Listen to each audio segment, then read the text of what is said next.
Give him hell.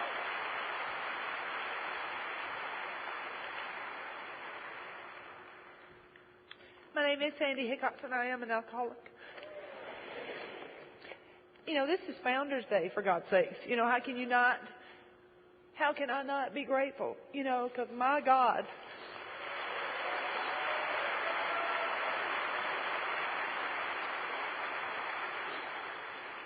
I sat in here last night and I just could not, it was like a rock concert.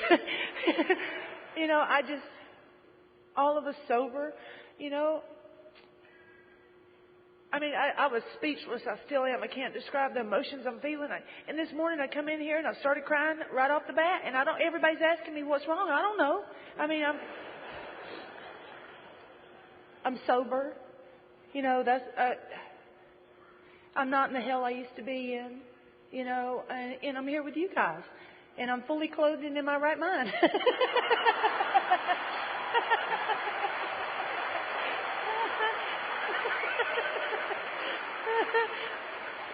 That's not always been my case on a Sunday morning. I want to thank Jim for inviting me to talk. And, I've heard a lot of things about Founders Day, and I couldn't even imagine it. And I still can't. I missed the motorcycle parade this morning. We were over at Dr. Bob's doing a third step. Me and my husband, we tried to get in there yesterday, and we just couldn't even get in the house. And everything in my head is always bigger than it is in reality. And that house is real small, and just all the miracles that took place there. I want to thank Marie for being just the best chauffeur for us. Thank you. The room is awesome. I've been in rooms with mirrors on the ceilings and, quarter machines, but never a jacuzzi. And I think that's the warmest I've been all weekend was in that jacuzzi. I'm trying to get everything to just settle down where I'll quit shaking, and I don't know that that's going to happen this morning. I've been asked to share what happened to me, what I'm like, and what I'm like now, and that's what I'm going to attempt to do.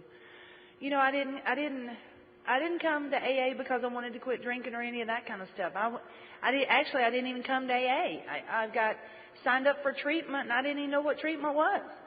I got in some trouble with work, and I was going to lose my job, and I was going to go to prison. And I wasn't happy about all that. And a guy come knocking on my door, one day, and this guy's weird. He had been off somewhere. I worked with him. We wasn't sure where he had been, but he come back talking in half sentences.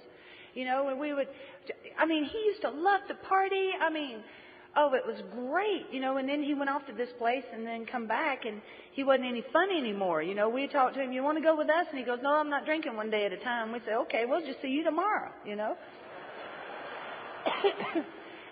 he was talking about, first things first and but for the grace of God, just half sentences, and they didn't make any sense, and we just left him alone because he was weird, He used to be happening and together, But anyway, this guy's at my door, and I've been kind of avoiding him and stuff because, he's just not drinking anymore, and I don't hang out with people that don't do what I do. And he's knocking on my door, and he said, you know what, I know how I can get you out of trouble. I said, sign me up. So he signed me up for treatment. I was not one of these people. I guess I lived under a rock. I wasn't one of these people that had seen the message late at night. I wasn't one of these people that had been in and out of AA. I'd never heard of AA. I had heard of an alcoholic. My mom always called my daddy one, and she told me I was just like him, and that's what I knew about that. And this guy wanted to sign me up to treatment so I could get my job back, and I said, good, do that. Because I'm looking at going to jail because my sobriety date is November the 14th, 1983. My home group.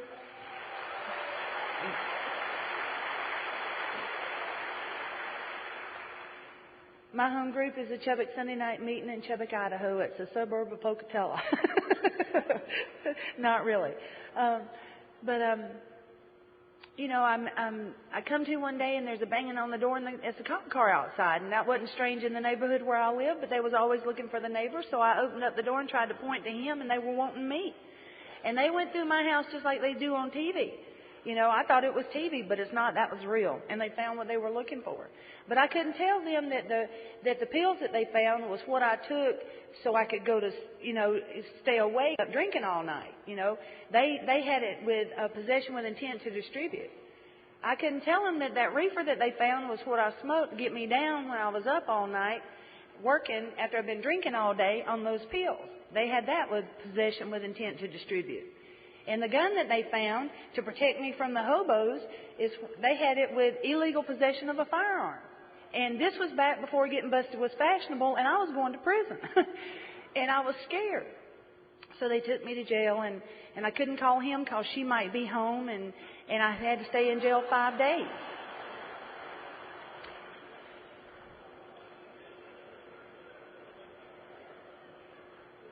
When I think about that today, it's like somebody else led that life. It just don't even seem like it's me. I'm such a whiny bag today. And maybe that's what I need to see this morning, is that I'm not how I used to be. Because sometimes I judge myself so harshly on my thinking, I don't even look at my actions. And I'm always coming up on the short end of the stick. There's a guy in this audience today, every time I see him, he just impresses me with what he does. And he's just got a place in my heart. There's people in front of me that show me that I'm not doing enough for AA. And Wayne's one of them. And I'm just honor our friendship. But anyway, I'm getting ahead of myself. I got to go back to jail.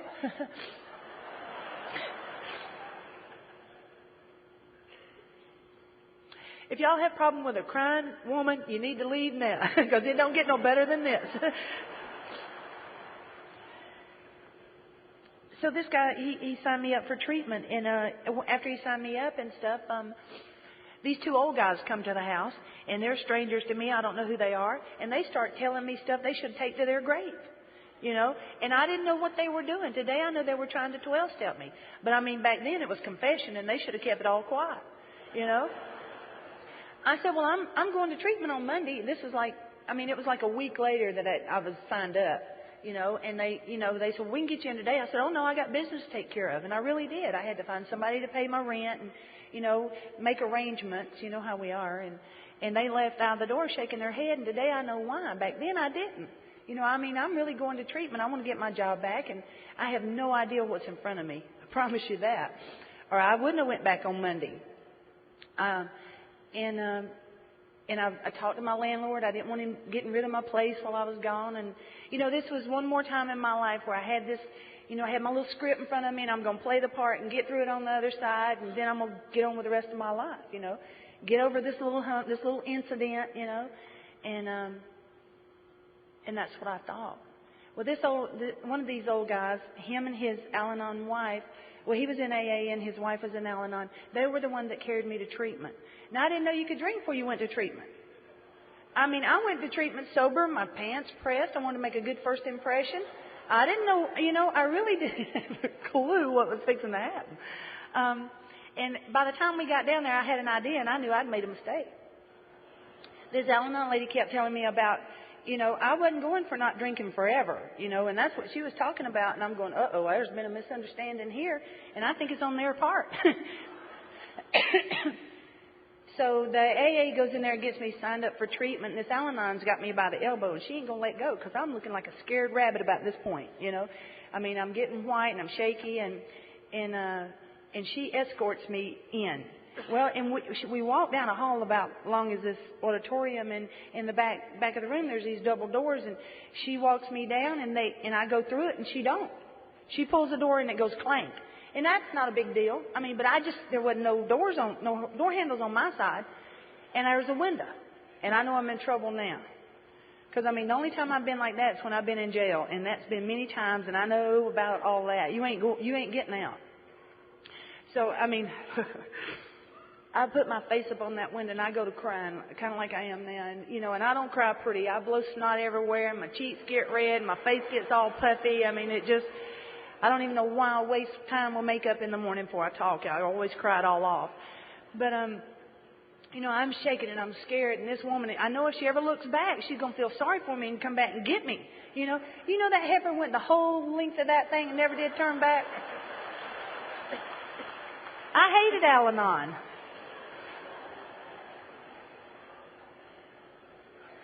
So I'm in treatment, and they start talking to me, and there's this one lady, she come in my room one day, and she said, honey, she says, you don't ever have to feel the way you feel inside ever again unless you choose to.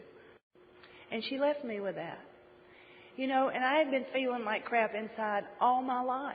You know, I remember early in my childhood wishing I was somewhere else, in somebody else's body, in somebody else's house, and I knew that I would be all right if I was just that way. And this lady told me I never had to feel that way again. And I remember, you know, I think I come out of the chute 6 foot tall, which is really nice at 50, but when you're 10 and 12, it sucks. You know, you got people calling you names and picking on you and all that kind of stuff, and I just hated it. I hated school. I hated everything about it because all I had was feet and legs. You know, I didn't have the other weight women had. And when I took that first drink, it gave me about 40 pounds. It put 10 here, and 20 back here. And I loved it. You know, I knew instantly that I was different when I took a drink, and I always looked for that because it made my insides and my outsides match.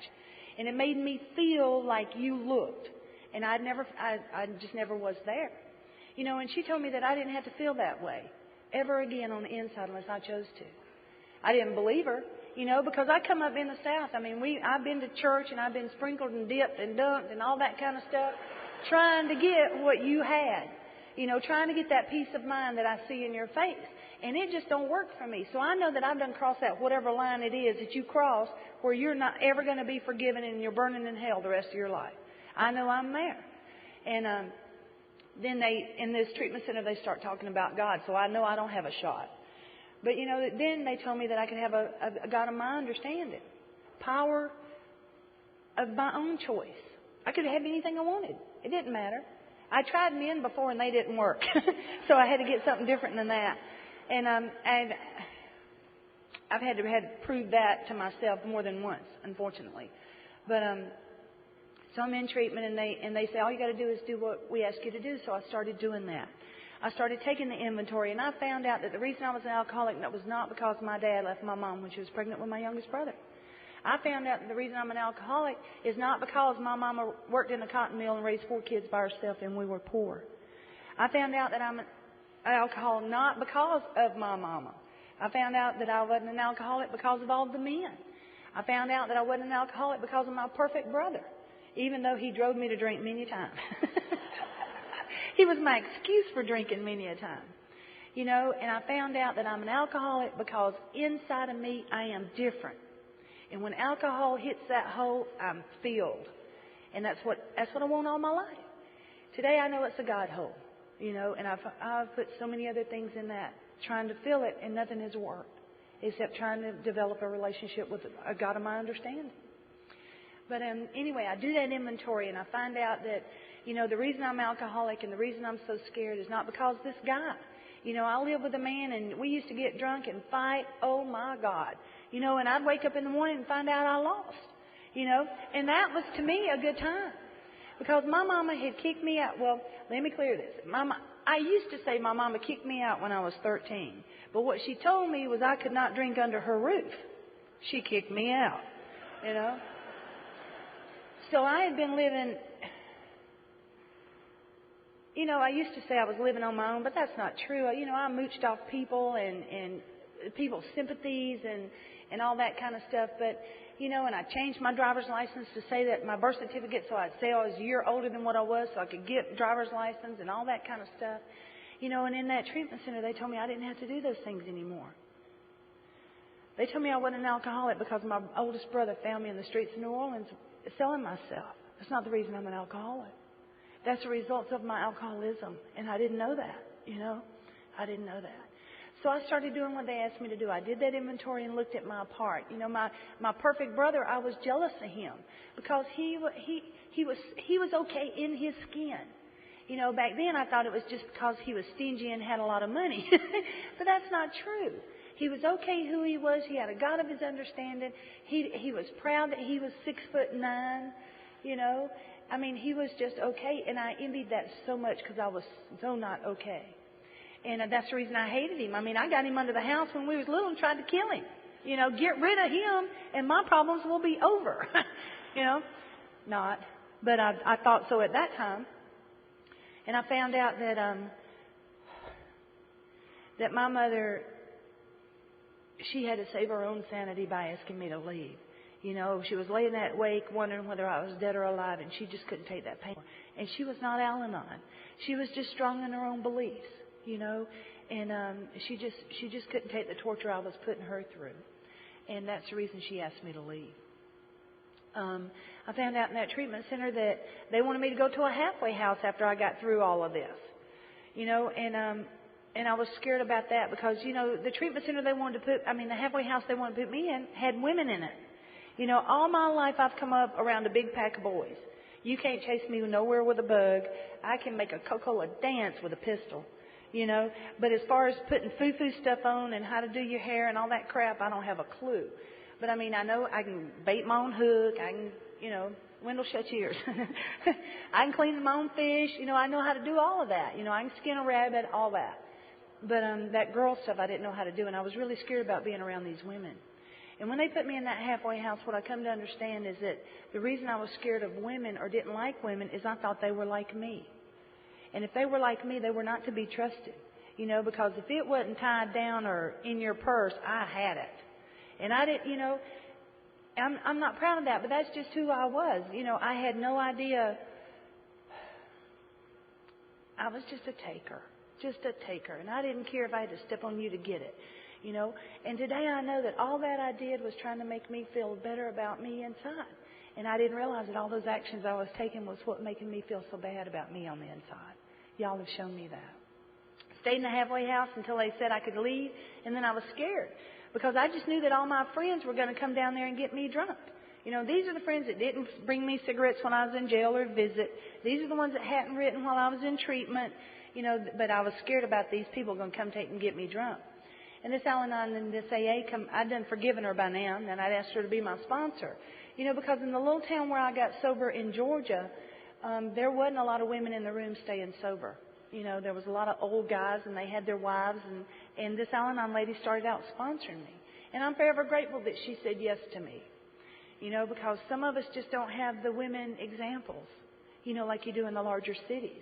You know, and I'm glad I really didn't listen to men work with men and women work with women, because I would have just been out in the cold, you know, because there was just not any women staying sober. And this Al-Anon lady made me her project, and I am forever grateful, you know, because she come and she got me, and she showed me what women did in the daytime because I didn't know. You know, she showed me how to match up my clothes. She showed me how to shop. She taught me about cooking and about, you know, canning and growing stuff. I mean, her thing was a garden, so every day we were out in the garden. Because, see, I'm not working yet. I got time on my hands, and that's not good for me. This guy that I called when I was in jail because she might, you know, I had to get somebody to call him because she might be home, was a guy that had a lot of money. You know, and at that phase of my development, there was always one back. You might not see me with him, but there was always one of those there.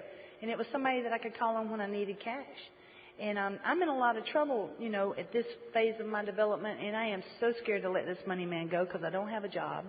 You know, I'm looking to go to prison unless I can afford a good lawyer. I can't. He can, you know. And while I was in treatment, they said, Sandy, you're going to have to make a decision. You're going to have to do it your way, or you're going to have to do it God's way. And as long as you're depending on a man and money, you're not going to get very far on depending on a God. Now, I'm in a dilemma. Got to trust something I can't see, feel, or touch, or this money man. And he's sending me money while I'm in treatment, $100 bills in the envelope every week like clockwork. Now, I like money, you know, but I just know that I made it my higher power, and you know I had to make a decision. And I'm going to tell you that, you know, it seems like we all come to decisions that's the hardest one I ever had to make at that phase of my development. You know what I mean? Well, this was the hardest one I had to ever make at this phase of my development because I had to decide to let that money man go. Why? It was either I keep selling myself or I do the AA way. Choice was mine. You know, and they let me make that. And I wrote him a letter and said, you know what? Don't send me no more money. You know, I'm going to do this sober thing, and I can't do it with you because you're married, and I just don't want to do that. You know, I told him goodbye. And that started my trust in a God that I didn't have a clue about. And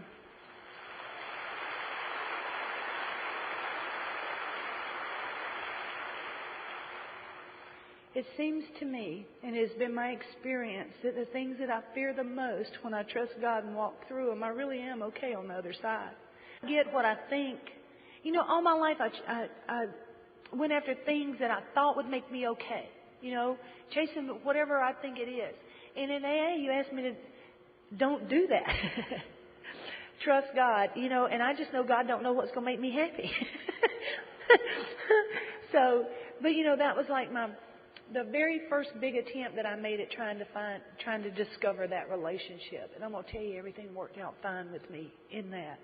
You know, I got to go home. This Al-Anon lady was talking to me, and I got a phone call about wanting to do doing the court thing. And I'm scared to death, you know, because I know I'm going to jail. But at this phase of my development, I know that jail is a result of my actions. And I'm willing, for the first time in my life, I'm willing to pay that price, because that's what you tell me. To be able to hold my head up high in Alcoholics Anonymous, I got to be able to be willing to do the consequences of my actions. And at this time, I'm ready to do that. If it means go to jail, I'll go to jail. So I got the lawyer wanted me to wear a skirt, and I hadn't had a skirt on in years. But down south, you always got a dress you go to funerals in, you know. And it's back in the back of my closet. I got it at a Salvation Army. It didn't have any tags in it. It's got the zipper in it. Well, I don't know what you do with a zipper in a skirt. Does it go in the front, the back, or the side? So I called my Al-Anon lady, because she is Martha Stewart in disguise, right? So I called her, and she's not home. But I get her husband on the phone. He said, "Oh, hell, Sandy, just put the zipper in the front like we do and just go on." I put that zipper in the front, and I went to court. I can only imagine what I look like in front of that judge. Oh, Lord. And you know what? After a lot of legal gibberish that I still don't understand to this day, I come out and I had first offender's probation, and I didn't have to go to prison.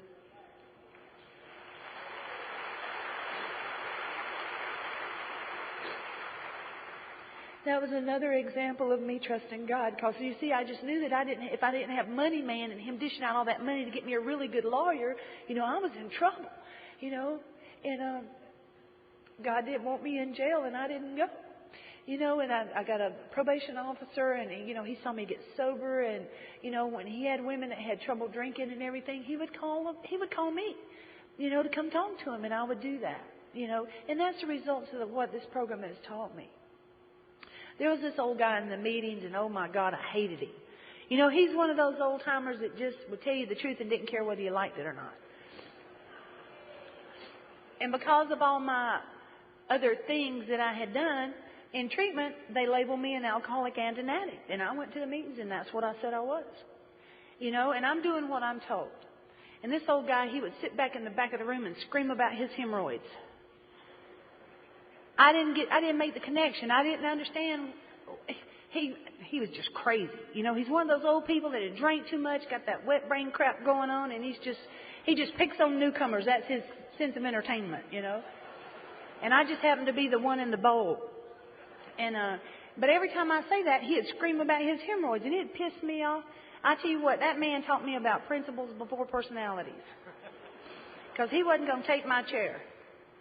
You know, and he taught me about prayer too, because I would pray that SOB died on the way to the meeting. They had to drive, him and his wife had to drive like 30 minutes every week to the meeting. So I always prayed they have a wreck, because he aggravated me so bad. Now, y'all didn't tell me. Well, y'all just said pray for him, and I did.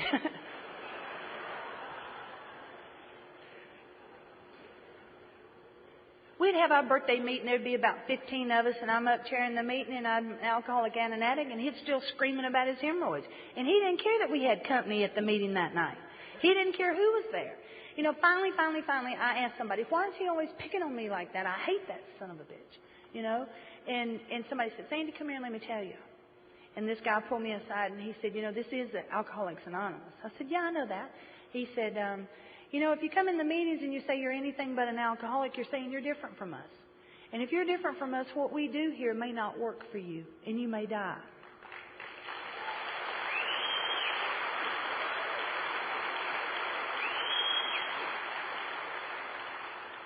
Why don't you take some time getting Bill's story and see if you can identify with how he felt. identifying with what drinking did to him. Has it ever happened to you? Did you ever go to the bar and just have two? I go, no, what was the point? He said, exactly. So I don't know what his point is because I'm still not getting it, So I go home and I read that stupid story and, and I can identify with Bill. Not what he did or nothing like that. But I remember feeling when I got my job on the railroad, I knew that I had arrived. Because I knew if I was making enough money on my own, I would be all right. And I knew that feeling. I could identify with him when he was talking about his drinking got bad and then his friends. He says it in big words. I can't quote it. Ain't going to try. But people start talking to him about his drinking, so he quits hanging out with them, right?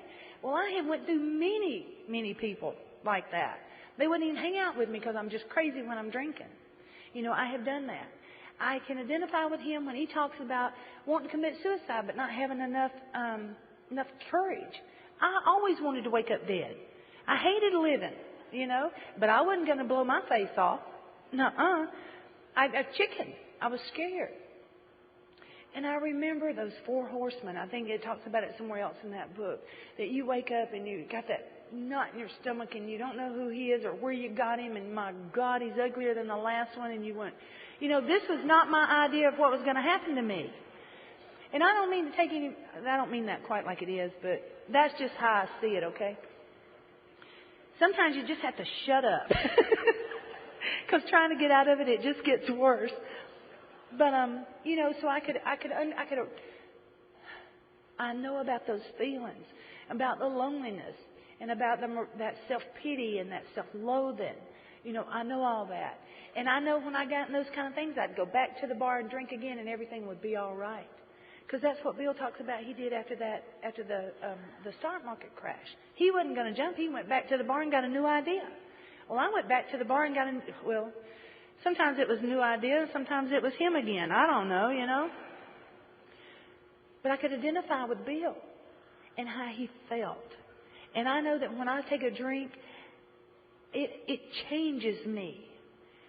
And I have been sober long enough to where I see people, they take a drink and they start to feel it and they put it down. That's the reason you drink, to feel it. I don't understand that. Okay, that is normal drinking. I don't know nothing about that. I take a drink and I wait for the boom and the magic to happen and me be different, a new person, and I'm out of here. That's what drinking does to me. Well, that's the reason I'm here with you. It's because it does that to me. So I identified myself as an alcoholic because I'm restless, irritable, and discontented unless I can, the sense of ease and comfort comes at once with a few drinks. That's me, sober. I'm waiting for the next drink so I can get that sense of ease and comfort. So I go back to the meeting and I'm laying in the gap waiting on that old fart. My name's Sandy and I'm an alcoholic and I just listen. I got the power to cure hemorrhoids.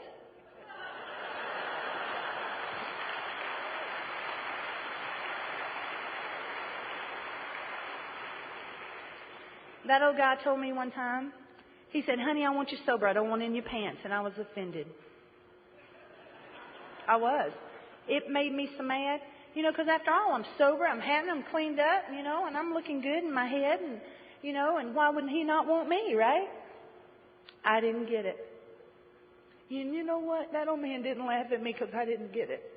Because he knew that when we come here, there's nothing. We don't think we're nothing, I was a lay in the hay, and that was all. And he saw more. And I had never had anybody see more before, And he was the first one. And I tell you what, as much as he pissed me off and as much as he told me the truth every meeting, I was right up under him like I just attacked, just like a magnet, And I'd cuss him every night on the way home. But he loved me enough to tell me the truth, and I knew that. I knew that he wanted more for me than what I ever wanted for myself or could ever dream of. And that's what some of y'all do for us newcomers when we come in here, is y'all give us that hope and y'all give us that love, and you don't take advantage of us because you've been there,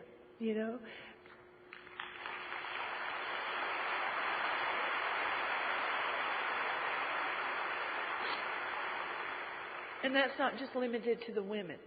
I've seen women, take advantage of newcomer guys and all that kind of stuff too. So, I just, for me, it's really important to know why I'm here.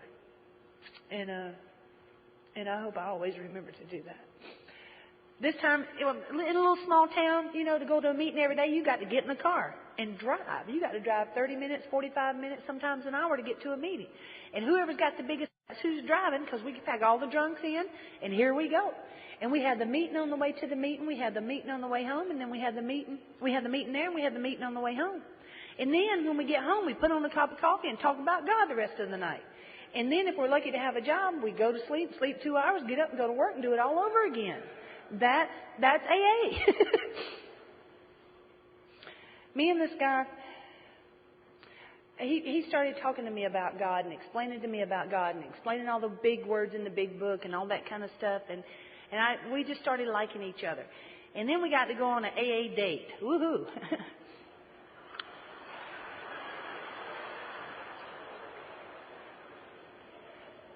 Newcomers, let me tell you about my AA date. He come pick me up. I didn't go get him. He come to my house, picked me up.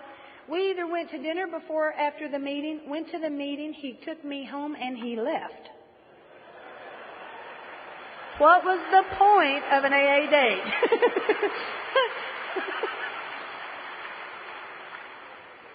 Get at the steps of the night, you don't know whether to kiss him or say the Lord's Prayer.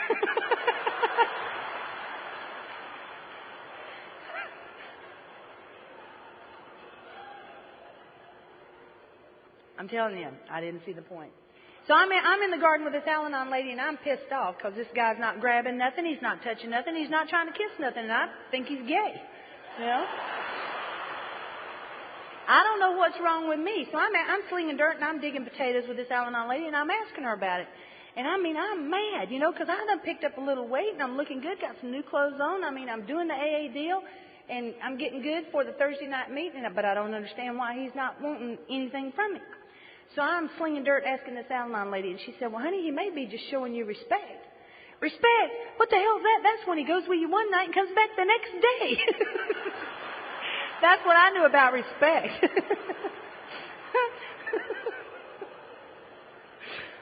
I bet you she about busted a gut that day. Now, she never laughed at me and never let me see it, but I guarantee you after I left, she probably fell on the floor laughing. But one more time, that's what y'all do for me here. When I don't know and I come to you, as goofy as it sounds, you don't laugh at me. Now, as soon as I'm out the door, I know I do with some of the girls I sponsor. Oh, my God. It's hard to keep a straight face sometimes. But I do. But as soon as they leave, I'm just in the floor laughing. Some of the good ideas they come up with. Oh, my hell. Or the new idea they think they have invented. That's even better. So me and this guy we're doing the AA dating thing, and then he puts an engagement ring on my hand. And I'm going to tell you, I've never been so surprised or so shocked in my life. Because, when I was out there drinking and drugging, I knew I wasn't the wife type. I was that other woman. And since I come into AA and got cleaned up and stuff, this man wants to marry me, and he knew about me. He knew about my past, and he still wanted to marry me, and I just couldn't even imagine it, because he knew there was more. And we had that AA wedding, and the Al-Anon ladies, they got together in our neck of the woods, and because we didn't have any money, and they put on our wedding. They done all the cooking, and they done all the decorating, and they done all the baking for it. And I was impressed, and the church was full. That's what y'all gave me. That's what y'all gave me. Well, we walked off in the sunset and burned up.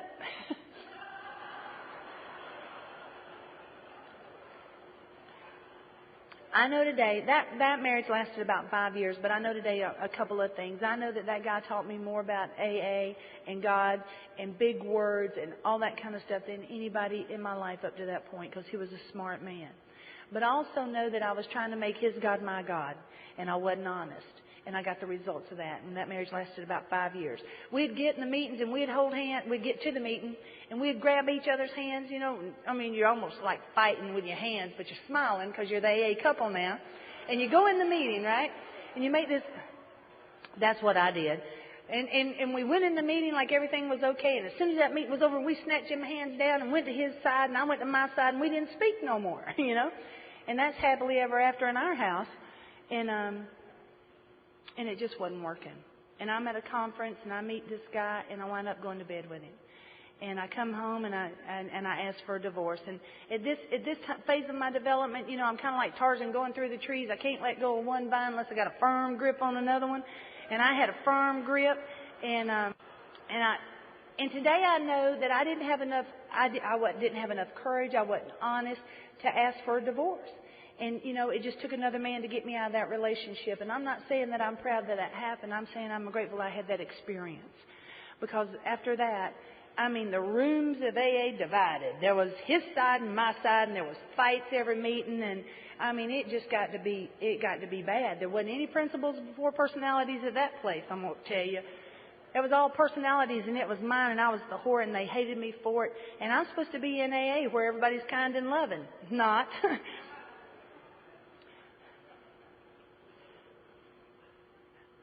I'm grateful that happened for a couple of reasons. I'm grateful that happened because today, if I'm sponsoring you and you get a divorce from your husband, buddy, don't talk to me. I mean, you can talk to me about him, but don't expect me not to like him. Don't expect me to take that side, because this is Alcoholics Anonymous and we have a single purpose here.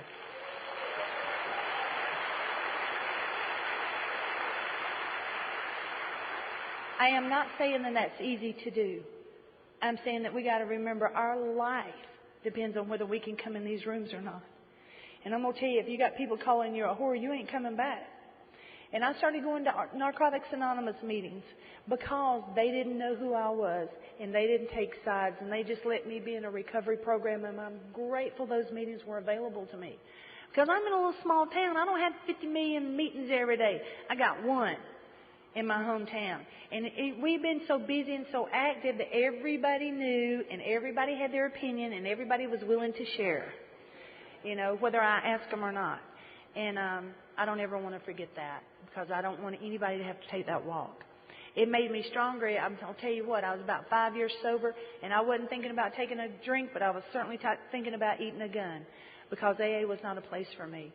And this old guy, the one I had healed, he had, because of some of my actions and stuff like that, you know, our relationship wasn't very close. Well, the actions I took. You give me 5 minutes and I would cuss him up one side and down the other. And I'd take his inventory and I'd tell you how sorry he was and all that kind of stuff. And that's what I did. And that day I'm sitting there with that pistol and I'm wanting to kill myself. He's the only man that I can think of that I can call. And I pick up the phone and I dial his number, and he says, "Honey, you don't sound so good." I said, "I'm not." He said, "Come on over." He didn't say to me, "What you calling me for after all you said about me?" He didn't say that. He said, "Honey, come on over." And when I got to his house, he was standing at the door and his arms was open. And I just fell in him, and that man saved my life that day.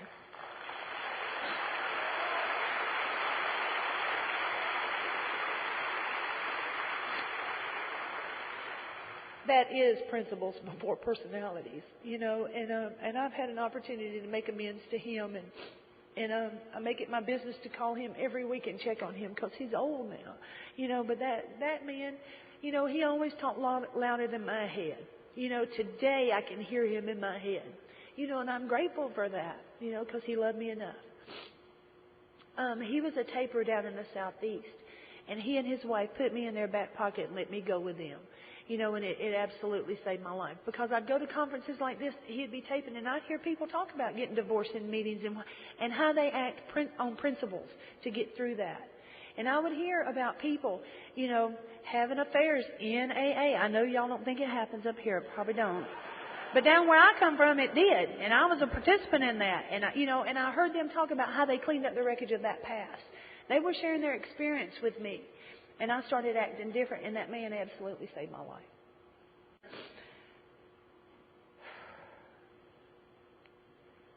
You know, when I was in Dr. Bob's house, I was looking at all the old-timers and the people that's come before us, and how much they loved us. You know, they loved us enough to tell us the truth. They loved us enough to care about our sobriety and didn't care if they hurt our one little feeling.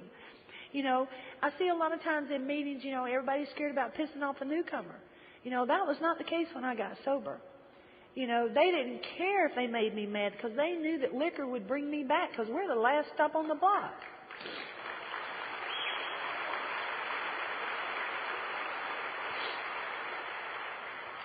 And I think I know I do a disservice when I do that. I really do. And every time I share about that, it makes me more aware of my responsibility here. As a sober member of Alcoholics Anonymous, I am a guardian of traditions. I am a carrier of our message. Not what I think about it, the message of Alcoholics Anonymous, and that's out of the literature. And I get divorced, and I'm rocking along pretty good. And, at this phase of my development, I think if I had a couple of kids, I would be better. So I find a man that's got a couple and make them, get married. That's what I do. And it didn't last long, but what I found out about that is, I have a hard time with what's my part and what's your part. I try to do it all. I try to do everything for you, and some things you just need to do on your own. And that was my lesson in that. And because of the principles of Alcoholics Anonymous, when that oldest boy graduated, there was me and my new husband on the field. There was his dad and his new wife on the field. There was his mother and her girlfriend on the field. And none of us were fighting. That's the principles of Alcoholics Anonymous.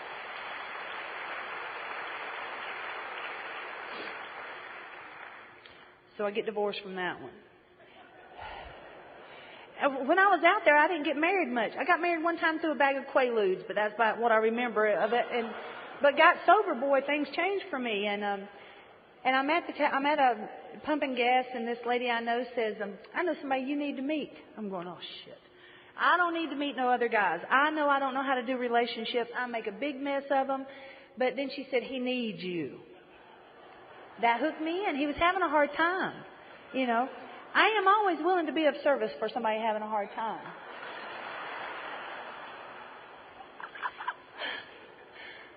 So, this guy calls me, and I didn't give her my phone number. Now, he works for the telephone company, but I didn't know that.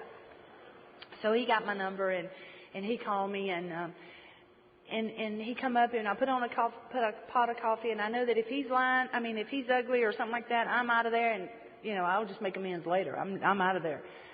And he comes up, and we sit down, and we go to talking, and next time either one of us looked up, it was 11 o'clock at night, and I had met a friend. And I'm so grateful for that friendship today, because I needed a friend at that time. And he was just recently divorced, and I'm recently divorced, and we just started hanging out, being buddies. Didn't want to eat dinner together, by ourselves. And I started really liking him. And then I knew I was in trouble because I fell in love with him. And I'm gonna tell you at that point, I knew that I had to take some different actions, because I went to this old guy and I said, "How come I keep picking these sick men?" He said, "Sandy, the only common denominator in all your relationships?" I said, "Yeah, I pick real sick men." He goes, "No, it's you." That won't make you happy.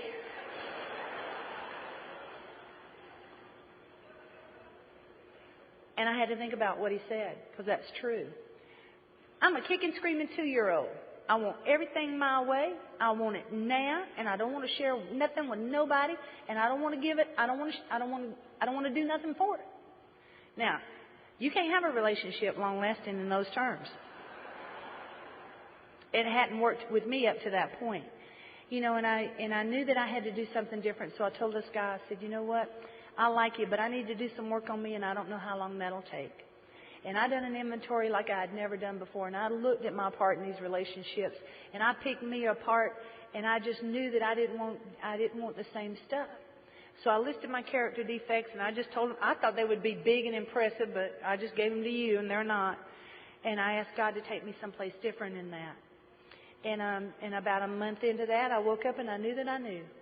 I knew that I could be different. I knew that I wanted to be different, and I just wanted God to take me where He wanted me to be. And the guy called me that very same day. He said, "I need to talk to you." I said, "Yeah, I need to talk to you too." And he come up and we did some talking. And next month we'll be married 12 years.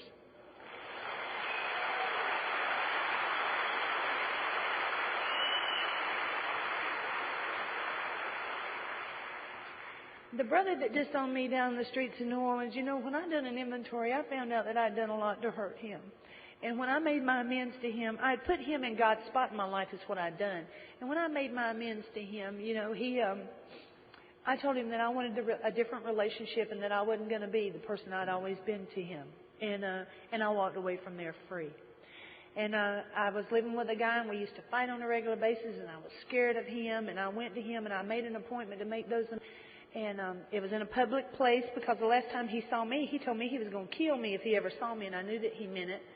And I made amends to him, and I walked away from there free. My mother, I made amends to her too. I don't know how many nights she sat there and didn't know where I was or what I was doing or whether I was dead or alive, because I wasn't kind and loving, didn't care whether she knew where I was at or not. And I went to her house one day, and I'd been beat up, and I looked like I'd been run through on the pavement, and I can't imagine what she thought when she opened the door. And I made amends to her. And when I made my amends to her, she said, "Honey, all I ever wanted for you was to be happy." And, I started calling that lady every week, and all she ever heard from me was happy. She didn't, that's all she wanted from me, so that's what I was giving her. The brother that was so smart and that I hated so much, I found out through inventories that I was jealous of him. And I went to him and I made some amends, and, we just have a good relationship today. And I'm grateful for that.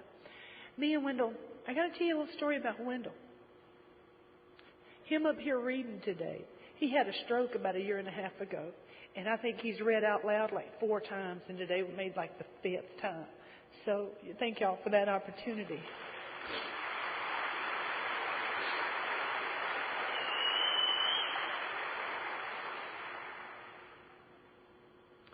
God's been so good to us. We got married, and I told him AA's first. And I don't think any one of us understood the depth of that little comment, because he sat by himself a lot of times. And when I sponsored girls, when I would go to meetings, and this was before he became an alcoholic. And, we walked through that too. I had a lady was my sponsor in California, and she told me to tell him to take the test in the big book. He did, and he passed or failed, depending on how you point a reference. And he's been here 8 years, and I'm grateful for his sobriety too.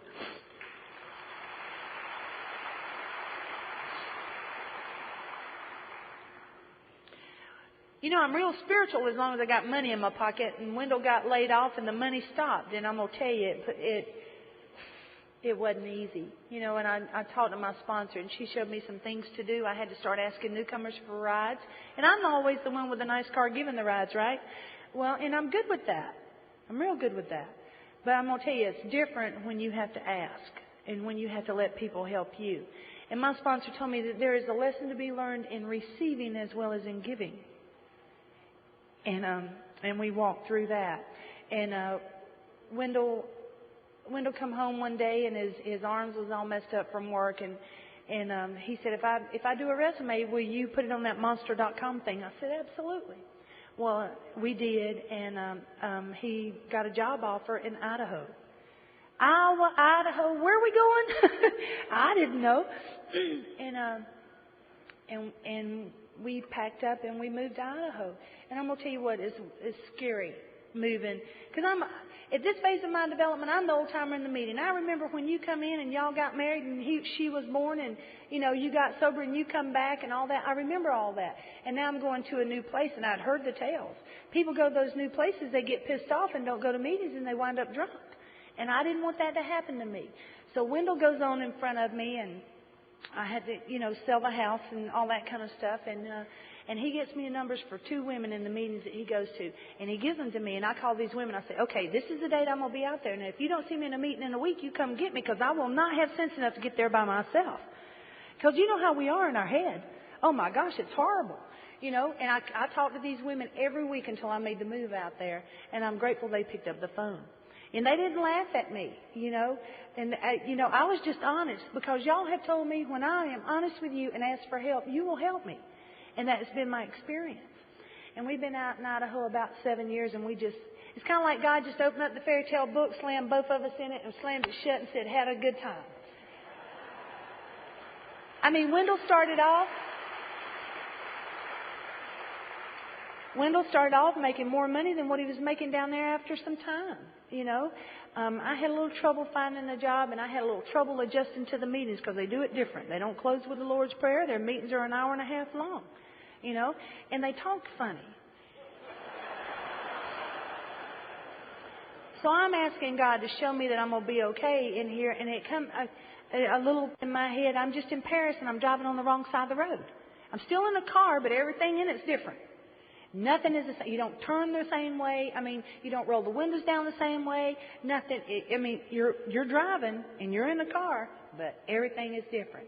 And when I got that little vision, I become okay with my relation in Pocatello, you know, and we just love it there. We just absolutely love it there. My mother got sick about 3 years ago, and she was going in a nursing home, and I talked to Wendell, and I said, you know, how about us inviting her out to live with us? He said, okay, if that's what you want to do. And I called my mom, and I asked her, I said, why don't you come out here and live with her? She said, I can't do that. I said, well, okay. You know, think about it. So I called her back. She said, are you serious? Now, me and my mama have not lived under the same roof in 40 years. Well, probably 35 anyway. You know, and she knew who called her every week, but she didn't know who I really was. You know, and she was scared to come out because she wasn't quite sure what she was getting into.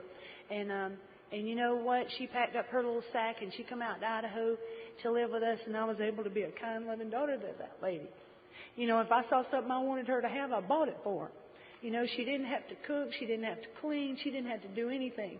I mean, we just enjoyed her being there, and I was able to give her. My mama worked hard all her life, raising 4 of us by herself. It was not an easy journey. Her last 2.5 years on this earth was nice. We made it that way. And I'm going to tell you, I'm grateful for that opportunity. Because February this year, she died, you know. And, you know, when they're in a coma, you don't say, Mama, I wished I'd have said. I mean, you can say it, but that's probably a little late. You know, I sit there and I held her hand while she took her last breath, and there wasn't any, Mama, I wished I'd have done this for you. There wasn't any of this, Mama, I wished I'd have told you this. You know, I just sit there and I was at peace in my heart, and I know she wasn't hurting anymore because she'd been on oxygen a long time, and, you know, she was just sick. You know, and we were tired of seeing her suffer. When Wendell had his stroke and stuff like that, we were at the house, and our home group brought a meeting to the house, and she was able to sit in on that. And she said after everybody left that she had never seen as much love in a church as she had in that room that night. And she just couldn't believe it.